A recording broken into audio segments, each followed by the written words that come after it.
Gloire à Dieu. Le message de ce matin, on va commencer dans la bonne humeur, on va commencer dans la joie. C'est la joie que Jésus donne. Amen, la joie que Jésus donne. Ça nous dit dans Philippiens 4:4, « Réjouissez-vous toujours dans le Seigneur. Je le répète, réjouissez-vous. » Combien est-ce qu'on peut avoir besoin de se réjouir dans le Seigneur avec les temps dans lesquels nous vivons, n'est-ce pas? Des temps d'incertitude, des temps qui nous mettent la crainte à l'intérieur de nous, mais anyway, on peut quand même se réjouir dans le Seigneur à travers tout cela. Vous savez, tout le monde cherche la joie. Nous la recherchons dans différents domaines de notre vie, mais souvent cette joie ne dure pas. On cherche la joie. Vous savez, on achète une auto neuve, on est tous contents, on est tous joyeux, on part avec ça, mais 6 mois après, c'est une vieille auto qu'on a entre les mains. Elle est usée, elle est sale, elle n'est plus neuve. Puis on a perdu 5 000 $ dessus. La joie ne dure pas. On peut s'acheter une maison, on est tous contents, tout ça, mais quelques temps après, ça devient du normal. Mais pourquoi? Parce que cette joie-là dépend des circonstances. Et quand tout va bien, la joie, il y a de la joie, puis on sourit. Mais quand dans les circonstances changent, lorsque le malheur frappe, malheureusement, cette joie-là disparaît. Elle n'est plus là. Mais la Bible, elle, nous parle d'une autre joie, d'un autre type de joie. Pas d'une joie qui disparaît, mais d'une joie qui est durable, et cela malgré les circonstances. Une joie qui ne vient pas seulement de ce qui se passe autour de nous, mais de ce que Dieu fait en nous. Et cette joie n'est pas une émotion fragile. J'ai dit que c'était quelque chose de durable. Elle est un fruit de l'Esprit. Elle fait partie du fruit de l'Esprit. Elle est donc enracinée en Jésus, cette joie. Jésus n'est pas venu seulement pardonner nos péchés. Hein? Vous savez, oui, il est venu pardonner nos péchés, mais pas seulement ça. Il est venu nous donner une vie nouvelle, à travers le pardon des péchés, bien entendu, une vie nouvelle, une espérance vivante et une joie profonde. Donc, en réalité, la vraie joie ne se trouve pas dans les circonstances, mais dans une relation vivante avec Jésus. Alors, le premier point qu'on va voir ce matin, c'est la joie commence par le salut. Et je vous ramène, la plupart, je crois que vous êtes croyants, je vous ramène au début de votre vie chrétienne. La joie commence par le salut. Je vous ramène à ce moment-là. Lorsque vous avez dit à Jésus, « Seigneur Jésus, je te donne ma vie. Seigneur Jésus, fais de moi ton serviteur ou ta servante. Seigneur Jésus, fais de moi ce que tu veux. » Je vous ramène à ce moment-là. Parce que la plus grande joie qu'un être humain puisse connaître, et ça c'est la Bible qui le dit, c'est de savoir que ses péchés sont pardonnés, qu'il est réconcilié avec Dieu. Mais parfois, quand on grandit spirituellement, on oublie cela. On oublie cela, et puis là, on tombe dans des situations difficiles, et où est-ce qu'on a de la misère à ramer, on a de la misère à garder la tête hors de l'eau, et là, on oublie que la joie que nous avions lorsque nous avons connu Jésus et que nous lui avons tout remis notre fardeau entre ses mains, nous avons dit, Seigneur, fais de moi ton serviteur ou ta servante. On oublie ce moment-là, ce moment de joie qu'on ressentait. Certaines personnes vont témoigner de dire « Oh, mais je me souviens de la joie que je ressentais à ce moment-là, c'était tellement bon. » D'autres personnes ont donné leur vie au Seigneur, mais ils n'ont rien senti. C'est correct, dans un cas comme dans l'autre, c'est correct. Chacun ne vit pas son expérience de la même façon et on ne peut pas établir « Ah, ça, lui, c'est sûr qu'il est sauvé, il a vécu cette expérience-là de cette façon, puis l'autre, il l'a vu d'une autre façon, non, lui, il n'est pas sauvé. » On ne peut pas généraliser comme ça, parce que chacun vivons des choses à l'intérieur de nous de façon différente. Pourquoi? Parce qu'on est différents. Moi, je ne suis pas comme Guy, je ne suis pas comme Yvon Serge, je ne suis pas comme Samuel. On est tous différents et on vit les choses différemment à l'intérieur de nous. Vous savez, David a prié dans le psaume 51, 14, « Rends-moi la joie de ton salut. » David venait de tomber. Et ça faisait un bout de temps qu'il était tombé, et là, c'était le prophète Nathan était venu le confronter par rapport à son péché. Et là, David a pris conscience de toute la tristesse qu'il y avait à l'intérieur de lui, parce qu'il s'était, éloigné de Dieu. Il s'était éloigné de Dieu. Et là, il sentait cette tristesse-là. Et c'est pour ça qu'il crie à Dieu, « Rends-moi la joie de ton salut. » Dans les années 80, il y avait un chant qui raconte sur ce bout de passage des psaumes. Rends-moi la joie de ton salut. Et David ne demande pas autre chose que la joie. Mais pourquoi est-ce qu'il demande la joie? Parce que le péché vole la joie. Le péché nous éloigne de Dieu et nous vole la joie. Le péché peut donner un plaisir momentané, mais il laisse toujours derrière lui des effets négatifs. Il y a toujours des conséquences qui sont là. C'est la Bible qui dit « Car le salaire que verse le péché, c'est la mort. Mais le don gratuit de Dieu, que Dieu accorde, c'est la vie éternelle dans l'union avec Jésus-Christ. » On voit ça dans Romains 6, 23. Sans Jésus, l'homme peut rire à l'extérieur, mais être triste à l'intérieur. Il peut être entouré de gens, mais se sentir seul. Il peut aussi réussir sa vie aux yeux des hommes, mais être perdu devant Dieu. Mais quand une personne vient à Jésus, il y a quelque chose qui change profondément. Ce n'est pas juste quelque chose qui nous arrive comme ça et qui est passager, mais il y a quelque chose, il y a une transformation. C'est pour ça que Jésus dit, si tu veux entrer dans le royaume des cieux, il faut naître de nouveau. Et quand nous naissons de nouveau, il y a quelque chose de profond qui change à l'intérieur de nous. Et là, je vois qu'il y en a que ça, dans leur tête, et ça dit, mais qu'est-ce qui a changé à l'intérieur de moi? Oh, il a changé des choses à l'intérieur de toi. Demande au Seigneur de te le montrer, de te le remémorer, de te le ramener à la tête.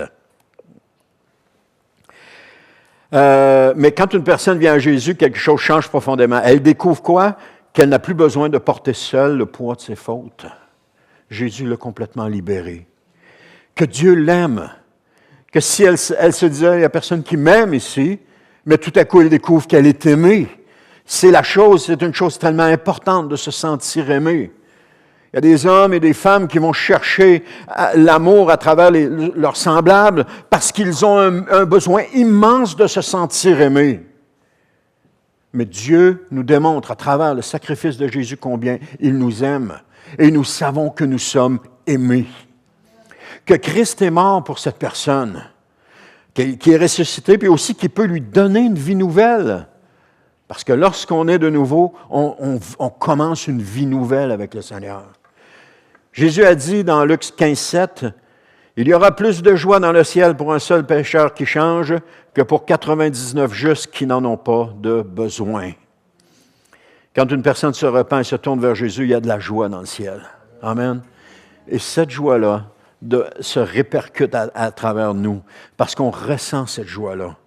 Mais il y a aussi, comme je viens de dire, de la joie dans le cœur de celui qui reçoit le pardon de Dieu. Il y a cette joie-là. Certains vont dire, « Ouais, moi, je n'ai pas senti la joie, j'ai senti la paix. » Gloire à Dieu. Tu as goûté la présence de Dieu dans ta vie. Imaginez un homme qui porte un sac qui est très lourd sur son dos depuis des années. Vous allez dire, « Ouais, ça me ressemble. » Dans son sac, il y a des regrets, il y a des erreurs, il y a des mensonges, il y a des blessures, il y a des échecs, et puis aussi il y a tous ces péchés qui sont dedans. Il ne marche pas seulement avec son sac droit, mais il marche courbé puis avec difficulté, parce que ça pèse lourd sur lui. Il essaie de marcher, mais il est fatigué. Il essaie de sourire, mais il est accablé. Puis un jour, il y a quelqu'un qui vient vers lui et qui lui dit, « Donne-moi ton fardeau, je vais le porter à ta place. » Qu'est-ce que cet homme ou cette femme peut ressentir à ce moment-là quand quelqu'un lui dit « Donne-moi ton fardeau, je vais le porter à ta place. » Il y a une joie immense à l'intérieur. Une joie immense. Il y a quelqu'un qui s'est intéressé à moi. Il y a quelqu'un qui s'est intéressé à moi. Et c'est ce que Jésus fait. Il prend notre fardeau de péché. Il nous donne le pardon. Il nous donne la paix avec Dieu, puis il nous donne la joie du salut. Il nous libère de ce fardeau. Puis il nous dit, viens avec moi, marche avec moi. Cesse de chercher ta joie dans ce qui ne peut pas satisfaire ton cœur. Je vais parler au-dessus. Viens à lui avec tes fautes et avec ton fardeau. Il est prêt à te pardonner et à te donner la joie du salut. Amen, oui. Souviens-toi chaque jour de la grâce que tu as reçue. Oublions jamais cette grâce qu'on a reçue. Nous étions pécheurs, nous étions perdus, et Jésus est mort pour nous sauver, et il nous a sauvés, nous a délivrés, nous sommes libérés, nous sommes pardonnés. Notre fardeau est enlevé, et nous marchons avec Jésus vers la vie éternelle. Souvenez-vous toujours de cela. Parce que la reconnaissance nourrit la joie et garde notre cœur près du Seigneur. Le deuxième point, c'est la joie demeure même dans l'épreuve. La joie chrétienne n'est pas l'absence de problème. Je me souviens, je pense que j'ai déjà entendu ça, parce qu'à un moment donné, je croyais ça. J'ai dû l'entendre, ou peut-être que c'était des idées que je m'étais fait, mais que lorsqu'on devenait chrétien, il n'y avait plus de problème. Mais quand tu confrontais des problèmes, tu te dis, mais comment ça, il n'est pas supposé avoir de problème quand on est chrétien? Je pense que on ne m'a peut-être pas enseigné ça, mais j'en ai déduit ça à travers ce que j'entendais. Mais la joie chrétienne n'est pas l'absence de problème. Elle est la présence de Dieu au milieu des problèmes. Et ça fait toute la différence. L'apôtre Paul dit, « Réjouissez-vous toujours dans le Seigneur. » Il nous dit ça dans Philippiens 4.4. « Réjouissez-vous toujours dans le Seigneur. » Ça aussi, c'est un chant qu'on chantait.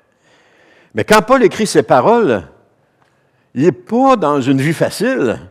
Il n'est pas dans un gîte au bord de la mer. Il n'est pas en train de se prélasser sur une plage, les pieds dans l'eau. Non, il est en prison. Il est en prison, puis il écrit aux Philippiens, « Réjouissez-vous toujours dans le Seigneur. » Puis vous savez, dans ce temps-là, lorsque les gens étaient en prison, s'il n'y avait personne qui allait leur porter à manger, bien, ils ne mangeaient pas. Il y avait quelqu'un qui devait venir leur porter à manger. Ce n'était pas une chose facile. Mais Paul, il dit, « Réjouissez-vous dans le Seigneur. » Puis il est en prison. Et il parle de joie. Pourquoi? Parce que sa joie ne dépendait pas de sa situation. Paul avait appris à dépendre du Seigneur. Et il savait que le Seigneur était avec lui à ce moment-là. Parce que Dieu lui avait dit qu'il devait comparaître devant les grands, qui était un outil entre les mains du Seigneur qui allait comparaître. Lors de son expérience sur le chemin d'Emmaüs, après, quand Ananias est venu, le Seigneur a dit à Ananias, « Je vais lui montrer tout ce qu'il doit souffrir pour moi. » Donc, Paul savait qu'il allait souffrir pour le Seigneur, mais il n'était pas dans la tristesse à cause de cela, il était dans la joie parce qu'il se savait sauvé, il se savait né de nouveau, il se savait qu'il avait la vie éternelle, et ça mettait la joie dans son cœur, ça remplissait son cœur de joie. Il ne dit pas « Réjouissez-vous toujours dans vos circonstances », il dit « Réjouissez-vous toujours dans le Seigneur ». Parce que les circonstances peuvent changer, mais Jésus ne change pas. Jésus reste toujours le même. Il ne change pas. La Bible dit, Jésus-Christ, c'est dans Hébreux 13.8, Jésus-Christ est le même hier, aujourd'hui et pour toujours. D'autres versions, éternellement. Alors c'est pourquoi vous pouvez avoir des larmes dans les yeux et pourtant garder une espérance dans le cœur.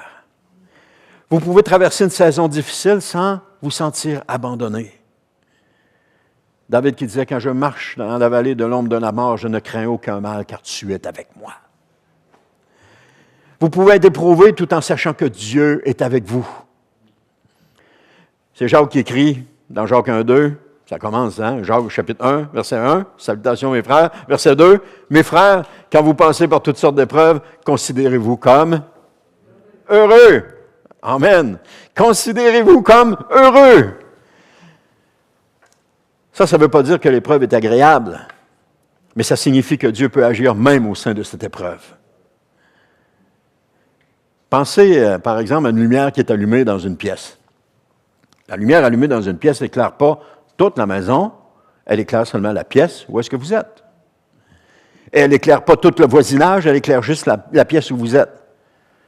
Ça ne signifie pas que tout devient facile, mais ça signifie que même dans la nuit, Dieu éclaire encore notre chemin. Même dans la nuit, il est toujours présent avec nous. Une personne sans Christ peut être écrasée par l'épreuve parce qu'elle ne voit pas d'espérance au-delà de la douleur. Il y a des gens dans ce monde qui vivent des choses énormes, des choses affreuses. Ils sont écrasés à cause de la douleur, puis ils n'ont pas d'autre espérance. Mais le croyant, celui qui croit en Jésus, celui qui connaît Jésus, a une espérance au-delà de ce qu'il vit. Il a l'espérance d'un jour, il va rencontrer Jésus. Et quand on lit les Actes des Apôtres, quand on lit les Épîtres, quand on lit les Évangiles, on s'aperçoit, mais surtout dans les Épîtres et les Actes, on s'aperçoit que le croyant avait une espérance au-delà de ce qu'il pouvait vivre. Parce que les croyants de cette époque étaient persécutés. Mais ils avaient une croyance qui était plus grande encore. Un jour, mes yeux verront Jésus. Un jour, je verrai Jésus face à face. Un jour, je vais le rencontrer. Donc, ils avaient cette espérance-là en eux, cette espérance qui était présente en eux.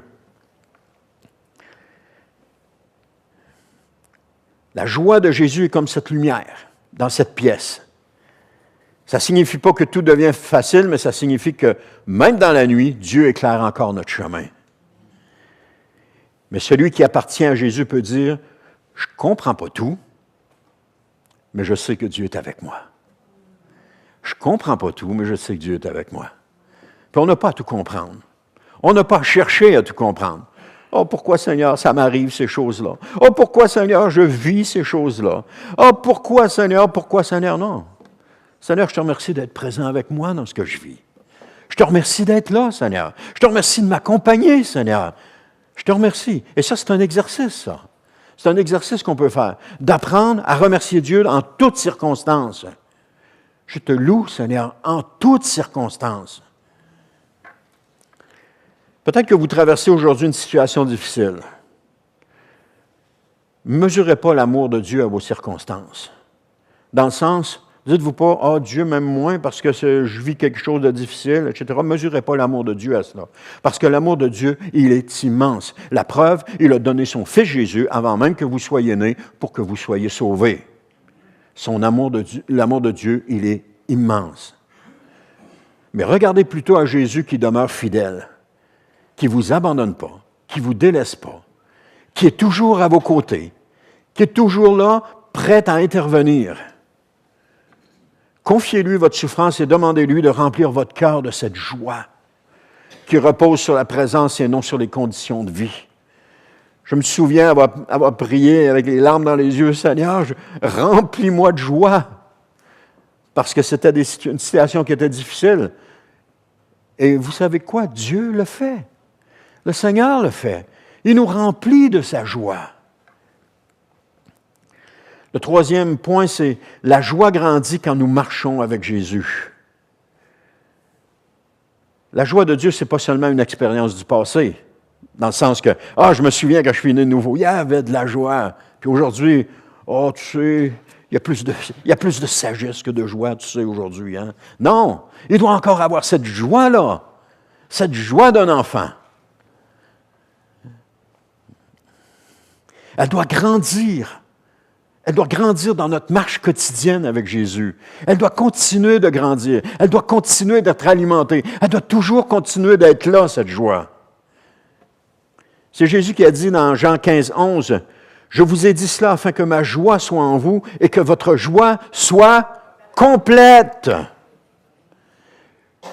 Il n'a pas dit « Je vous ai dit ça pour que ma joie soit en vous, mais qu'elle soit partielle ou juste un petit peu. » Non, qu'elle soit complète. Donc la joie que Jésus avait, il nous la donne et il veut qu'elle soit complète. Si vous remarquez bien, c'est « ma joie » qu'il dit. Ce n'est pas une joie quelconque, ce n'est pas la joie d'un autre chrétien qui nous donne, c'est sa joie. Sa joie, il veut qu'elle soit complète. Puis Jésus ne donne pas non plus une joie qui est superficielle, ou qui est temporaire, ou qui est agitée par les émotions. C'est une joie profonde, une joie réelle, une joie qui nous anime et qui nous conduit, qui nous fait vivre. Il donne sa joie. Mais aussi dans le contexte, il faut tenir compte du contexte. Quand on utilise un verset, Jésus parle aussi de demeurer en lui et d'obéir à sa parole. Il ne faut pas oublier ça non plus. Donc, la joie grandit quand nous restons près de Jésus. Et si nous nous éloignons de lui, la joie diminue. C'est, comme j'ai déjà appris, c'est directement proportionnel. Si je reste près de Jésus, sa joie habite en moi. Si je m'éloigne, sa joie diminue.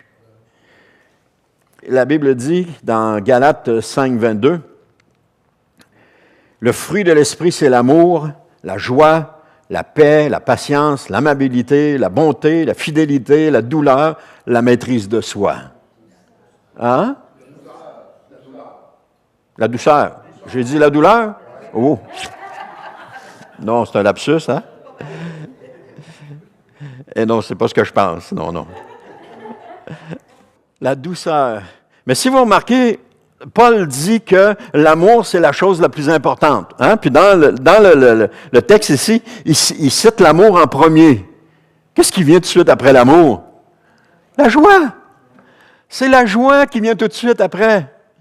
Donc, la joie est quelque chose, si on utilise ça en disant, bon, ça, c'est par ordre d'importance, je ne pense pas, c'est placé là, mais elle vient comme en deuxième. Donc, la joie a une place prédominante dans notre vie, à travers tout ce que nous vivons. La joie est un fruit. Puis un fruit, ça ne pousse pas dans une seule journée. Si vous avez un pommier dans le cours chez vous, puis que vous avez regardé, les pommes ne sortent pas en une seule journée. Ça commence avec des fleurs, et puis il faut que la température soit adéquate, et puis après ça, les fleurs sont pollinisées, ils perdent tous leurs pétales, et quelques temps après, on voit apparaître un fruit. Mais il n'est pas prêt à manger. Même s'il est gros comme ça, il n'est pas prêt encore à manger. Il faut qu'il atteigne sa maturité qu'il soit prêt à manger. De la même manière, la joie grandit en nous lorsque nous sommes enracinés en Jésus. Quand on est enraciné en Jésus, la joie demeure en nous. Amen. De la même manière, la joie grandit quand nous sommes enracinés en Christ. Okay. Prenez un téléphone, il est beau.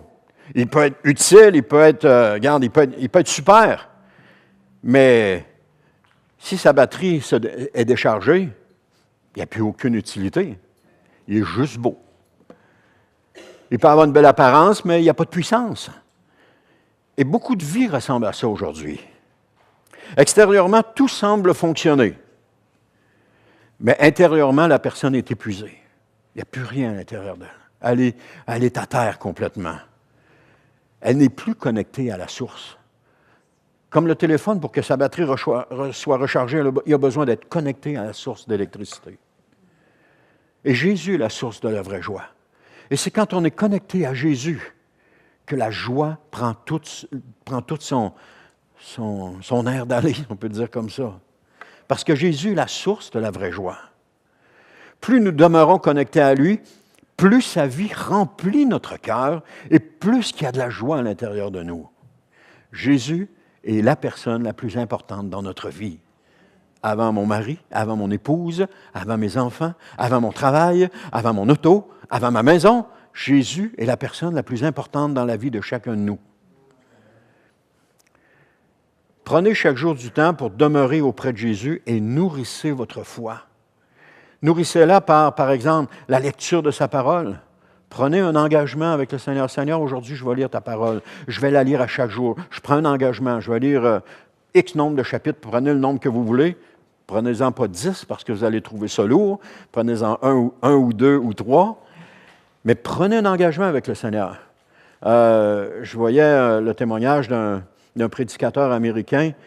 Il dit, il disait ça dans, monsieur, je ne me souviens pas de son nom, j'ai sa face dans ma tête, là, mais je ne sais pas son nom. Il dit, j'ai pris il y a longtemps un engagement avec le Seigneur que je ne faisais rien d'autre que de lire sa parole avant de commencer ma journée, j'allais lire sa parole. Et ça faisait 20 ou 30 ans qu'il lisait sa parole comme ça. C'est un engagement qu'il a pris devant le Seigneur. Notre vie chrétienne est une vie d'engagement. On prend des engagements avec le Seigneur. Et c'est pas des engagements pour nous écraser, pour nous étouffer, puis dire « Ah, ben là, j'ai pris un engagement, je ne peux plus rien faire, puis on perd notre joie. » Non. Un engagement pour dire « Seigneur, je veux marcher avec toi. » Aussi, la prière, la communion avec les autres croyants. Oui, la communion avec les autres croyants, c'est important. On en a de besoin, on en a tous de besoin. Et l'obéissance à ce que Jésus nous montre aussi. Alors, si vous êtes éloigné du Seigneur, revenez à lui aujourd'hui. Restez pas là où vous êtes. Restez pas éloigné de lui. Parce que quand on est éloigné de lui, il n'y a pas la joie dans notre cœur. Il n'y a pas la joie dans notre vie. En réalité, la joie grandit dans notre cœur lorsqu'on demeure attaché à Jésus. Alors attachons-nous à Jésus. C'est Billy Graham qui a dit « La joie ne dépend pas des circonstances extérieures, mais de la relation intérieure avec Christ. » Et c'est exactement ce qu'on vient de voir. C'est de notre relation que la joie dépend, non pas des circonstances. J'ai déjà vu, je me suis vu, je vais parler pour moi, je me suis vu dans des circonstances où est-ce que, oui, il arrivait quelque chose, qui a tout excité, c'était tout le fun, il y avait de la joie, mais le lendemain, il n'y avait plus rien, parce que la circonstance était passée, et le lendemain, il ne restait rien. Mais il y a une autre citation que j'ai vue puis j'ai dit, faut que je la prenne pareil. Je ne pouvais pas n'en garder juste une, il a fallu que je prenne les deux. C'est A.W. Tozer qui a dit, « La joie est le drapeau qui flotte au-dessus du cœur lorsque le roi y habite. » Wow! Je la répète, la joie est le drapeau qui flotte au-dessus du cœur lorsque le roi, il aurait pu dire le roi Jésus, y habite. Vous savez, quand des militaires arrivent dans une ville et qui ont conquéri une ville, la première chose qu'ils font, ils enlèvent les drapeaux de l'ennemi, puis ils hissent leur drapeau. Et qu'est-ce qu'il y a à ce moment-là quand ils hissent le drapeau? De la joie. Ils sont contents. On sait que ça, c'est une joie circonstancielle, bien entendu. C'est pas la joie du Seigneur. Mais lorsque le drapeau de Jésus est hissé sur notre cœur, il y a une joie permanente qui est là. Amen. La joie de Jésus est dans notre cœur. Alors, je termine avec ceci. Mon ami, tu peux posséder beaucoup de choses et pourtant manquer de joie. Et ce vide ne peut pas être rempli par des choses de ce monde. C'est impossible de remplir ce vide par des choses de ce monde. Dieu a créé ton cœur pour vivre en communion avec lui. Et ce n'est pas les choses de ce monde qui peuvent remplir notre cœur de joie. Oui, ils vont le remplir momentanément. Mais si on veut une joie qui perdure, c'est vraiment la joie de Jésus. La vraie joie commence lorsqu'on revient à celui qui nous a créés. Et cette joie est entretenue chaque jour en demeurant près de Jésus, en demeurant dans sa présence. Et si vous n'avez pas de relation avec Jésus, sachez que cette joie commence au moment où vous recevez par la foi le pardon de vos péchés. Cette joie commence à ce moment-là. Jésus n'offre pas seulement une religion. On n'est pas né de nouveau pour juste changer d'église. On est né de nouveau parce que Dieu, le Seigneur, nous a démontré que nous étions perdus et qu'on avait besoin de lui. Alors Jésus n'offre pas seulement une religion, comme je disais, il offre une vie nouvelle. Il offre le pardon. Il offre la paix avec Dieu. Il offre une espérance vivante. Il offre une joie que personne ne pourra enlever. Une joie complète. Alors aujourd'hui, Jésus appelle. Jésus t'appelle. Cherche plus la joie uniquement dans ce qui est passager. Viens à lui et viens à celui qui demeure éternellement. Viens à Jésus. La parole de Dieu déclare, crois au Seigneur Jésus et tu seras sauvé. Ça nous dit ça dans Actes 16, 31. Reconnais devant Dieu que tu es pécheur. Reconnais que tu as péché, que tu es tombé. Et crois que Jésus est mort sur la croix pour porter tes péchés et qu'il est ressuscité afin de te donner la vie éternelle. Place aujourd'hui ta confiance en lui. Pas dans les circonstances, pas dans ce monde, en lui et en lui seul. Des fois, les gens ont peur de dire « si je place toute ma confiance en Jésus, je vais perdre quelque chose. » On ne perd rien en plaçant notre confiance en Jésus. On a tout à gagner. On n'a rien à perdre. Des fois, on a l'impression qu'on va perdre, mais cette impression-là est une fausse impression. Parce qu'on a tout à gagner en Jésus. Placez votre confiance en lui aujourd'hui. Il va vous recevoir, il va vous pardonner, il va faire de vous son enfant. Amen. Gloire à Dieu. Faisons confiance à Jésus.